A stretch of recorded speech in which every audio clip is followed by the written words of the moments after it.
In the last episode, we argued that the most successful AI deployments are not built around replacing humans. They are built around human-machine teams that last. But that leads to the next uncomfortable question. If AI becomes embedded in software, surgery, logistics, farming, cybersecurity, factories, offices, and physical machines, what happens to human work? The common answer is too simple. It says old jobs disappear and machines take over. But history is rarely that clean. New technology does not only erase tasks, it rearranges responsibility.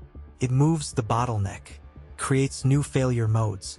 It creates new forms of trust, oversight, judgment, and coordination. Some work becomes automated, some becomes more valuable, and some entirely new work appears because the machine is now powerful enough to create consequences. So in this episode, we are going to explore the new human jobs AI creates.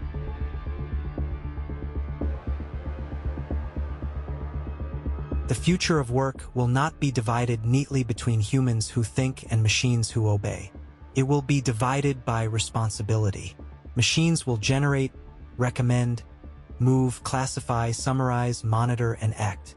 Humans will increasingly verify, supervise, design, investigate, coordinate, empathize, and decide when automation should stop. That does not mean every job is safe. It does not mean every worker will be treated fairly. It does not mean the transition will be painless. But it does mean the serious conversation should move beyond the crude question of whether AI replaces people. The better question is this: as machines take over more production, what new human work becomes essential because machines are now inside the system? Once AI enters the workflow, someone must define the boundary, check the output, manage the exception, protect the system, explain the decision, and preserve trust.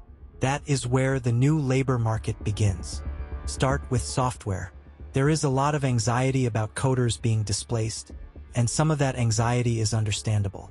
AI can already write boilerplate, translate code, generate tests, explain unfamiliar libraries, and produce working prototypes faster than many teams expected. But when machines write more code, the scarce skill shifts. The hard question becomes not, can code be produced? The hard question becomes, can this code be trusted? That creates a role we might call the software verifier. This person is not merely a slower human coder. They are the human gatekeeper between generated software and real systems. In many teams, that may become the senior version of development itself. Less typing, more evaluation. Less syntax memory, more systems judgment. Less raw production, more responsibility for what enters production. The software verifier asks questions an AI system cannot fully own. Does this logic match the business intent? What happens in the edge case? Is the generated dependency safe? Does this change leak customer data? Can the system fail gracefully? Is the code maintainable by the next team? Does the test suite prove the right thing, or only the easy thing? In a world of AI-generated code, review becomes architecture, security, product judgment, and operational risk management. This is especially important because bad software does not always fail dramatically in testing. Sometimes it fails quietly in billing logic, access control, medical scheduling, loan decisions, or customer communications.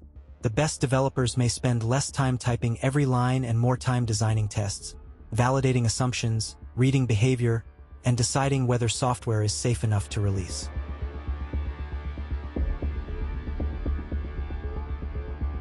Now move from digital AI into physical AI. If humanoid robots, autonomous forklifts, surgical assistants, warehouse robots, farm machines, delivery drones, and factory systems become more common, new human work appears around them. One role might be the machine analyst. This person is not just a mechanic. They are not just a data analyst. They study machine behavior inside real operations. They watch for repeated mistakes, strange pauses, unsafe patterns, sensor confusion, workflow congestion, and interactions with human workers. The more machines move through human spaces, the more their behavior becomes part of workplace safety, productivity, morale, and legal exposure. In a future filled with physical AI, someone has to understand what the machines are doing and why. The machine analyst lives in the gap between automation and reality. A robot can move a box, but why did it hesitate at the doorway? A humanoid can carry a tray, but why did it step too close to a patient? A factory robot can sort parts, but why did its errors increase after a lighting change? These are not abstract questions. They affect safety, productivity, worker trust, insurance, maintenance, and liability. Machine analysts will review logs, camera footage, sensor traces, incident reports, and operator feedback. They will tune workflows, escalate risks, and decide when a machine needs retraining, repair, restriction, or removal from service. Their value will come from seeing the machine as part of a workplace, not as a standalone gadget.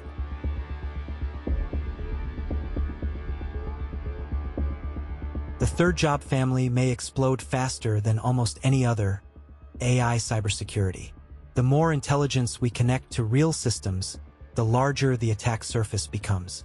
When AI agents can read emails, summarize documents, write code, approve workflows, call tools, access databases, and eventually direct physical machines, attackers no longer need to break into only one database.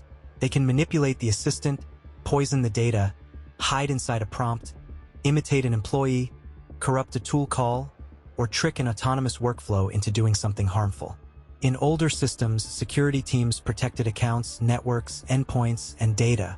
In AI systems, they may also have to protect reasoning paths, tool permissions, retrieval sources, training pipelines, synthetic identities, and automated decisions. Cybersecurity becomes less like guarding a locked door and more like supervising 1,000 semi-autonomous doors that can talk, reason, and make mistakes. This will create many roles, not one. AI red team specialists will attack models before criminals do. Agent security auditors will inspect what autonomous systems are allowed to access. Prompt injection defenders will protect assistants from instructions hidden inside documents, websites, emails, or tickets. Data poisoning investigators will ask whether a model learned from corrupted information.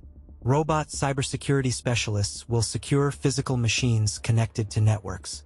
AI incident response commanders will coordinate when an automated workflow causes harm at machine speed. Some of these roles will sit inside security teams. Others will sit inside product, engineering, legal, compliance, or operations. That spread matters because AI risk will not remain neatly contained in the cyber department. The more AI acts, the more humans must defend the action layer.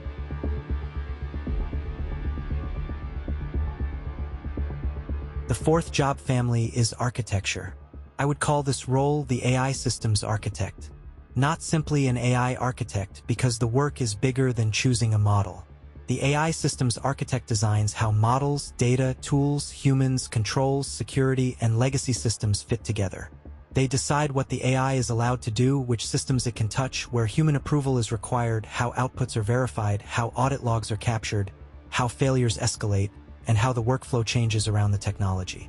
This is the person who asks whether the system should be autonomous, assisted, advisory, or fully blocked from certain decisions. In the AI era, architecture becomes less about drawing technical boxes and more about designing boundaries between automation and responsibility. This role matters because AI failure is often a systems failure. A model may be powerful, but if it receives poor data, touches the wrong tool, bypasses approval, hides its reasoning, or lacks a shutdown path, the architecture is weak. AI systems architects will need technical depth, but also organizational literacy. They will need to understand business processes, risk appetite, user behavior, compliance, security, integration, and human psychology. They will also need enough humility to design for failure, because every serious system eventually meets a condition nobody expected. Their best work may be invisible when everything goes right. A dangerous action never happens. A confused agent escalates to a person. A bad output is caught by a verifier. A robot stops before harming someone. That is architecture doing its job.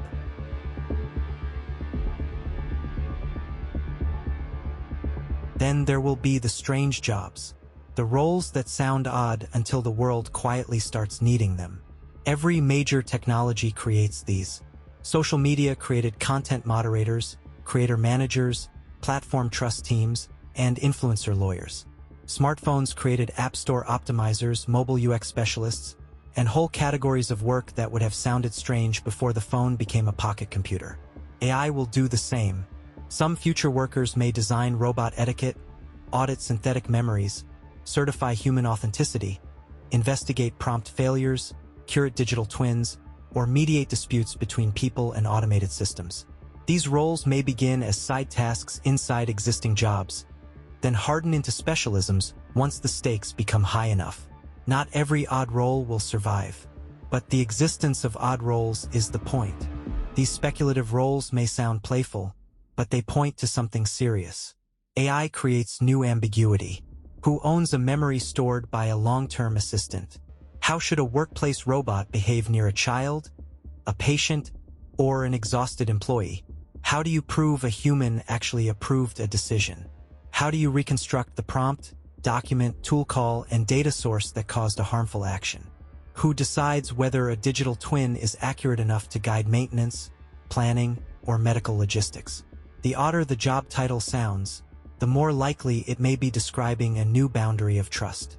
As automation spreads, society will need people who can translate machine behavior into human meaning.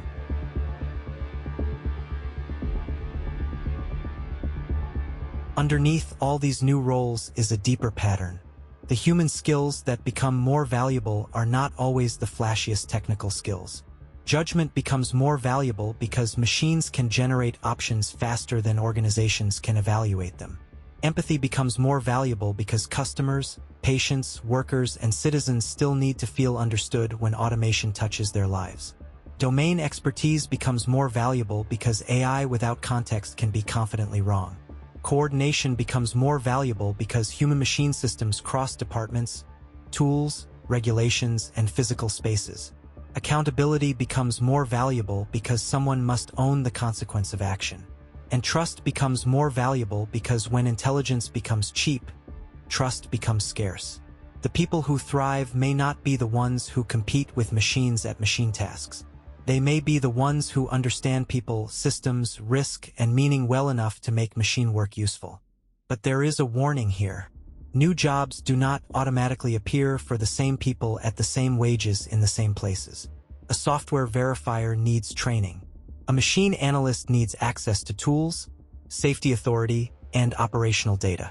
An AI cybersecurity role needs deep practice, not a weekend certificate. An AI systems architect needs both technical fluency and organizational trust. If society wants a better AI future, companies cannot simply announce transformation and leave workers to adapt alone. They will need transition paths, apprenticeships, internal mobility, practical education, and leaders who treat reskilling as infrastructure, not charity. Without that bridge, AI can create new work and still leave many workers stranded on the wrong side of the transition. The existence of future jobs is not the same thing as access to them.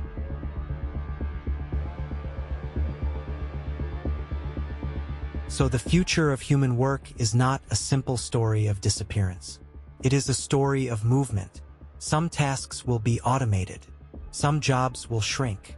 Some workers will be hurt if organizations treat efficiency as the only goal. But new work will also form around verification, supervision, cybersecurity, architecture, machine behavior, accountability, and trust. The most important human advantage may not be that we can outcalculate machines. It may be that we can decide what should matter when calculation is not enough. That is why the next phase of the AI debate has to be more mature. Cannot only ask what machines can do, it has to ask who benefits, who pays, who learns, who is protected, and who gets invited into the new work. In the next episode, we will examine the darker side of this transition. Who gets left behind, why reskilling often fails, and what a serious social contract for the AI economy might require.